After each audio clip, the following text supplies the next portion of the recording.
அடுத்து மீனராசி. மீனராசியை பொறுத்த வரைக்கும் இந்த மாதம் உங்களுக்கு 12ஆம் இடத்தில் 4-5 கிரகங்கள் கூடி கூடி சுபர்களால் பார்க்கப்படுவது, சுபரான குருவால் பார்க்கப்படுவது மிகவும் நல்லது. 12ஆம் இடம் ரொம்ப ஸ்ட்ராங்காக வலுவடையுது.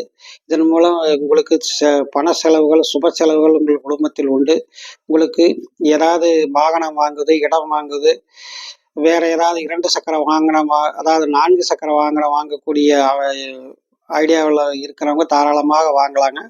உத்திரட்டாதி நட்சத்திரத்தை பொறுத்த வரைக்கும் இது கொஞ்சம் எதிலும் தடை, குழப்பம் ஏற்படும். உத்திரட்டாதி நட்சத்திரக்காரர்கள் எனக்கு இது வேணும், அது வேணும், அப்படி நடக்கணும், இப்படி நடக்கணும்னெல்லாம் எதையும் எதிர்பார்க்கக்கூடாது. எது நடக்குதோ அது நல்லதுங்கிற மாதிரி இருந்துக்கிறது தான் ரொம்ப நல்லதாக இருக்கும்.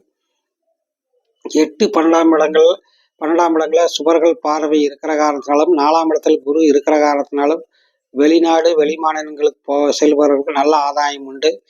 வெளி மாநிலங்கள், அதாவது வெளிநாட்டுக்கு போகிறவங்க பாஸ்போர்ட்டு, விசா மாதிரியான சில விஷயங்களை எதிர்பார்க்குறவங்களுக்கு அதுக்கான டாக்குமெண்ட்ஸு கைக்கு வந்து சேரும்.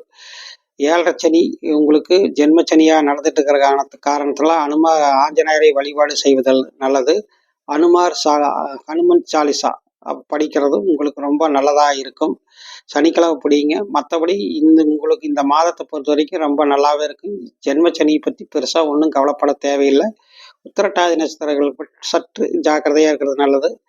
மற்றபடி உங்களுடைய சகோதர உறவுகள், சகோதரர்கள் ஆதரவு உங்களுக்கு இந்த மாதம் கிடைக்கும்.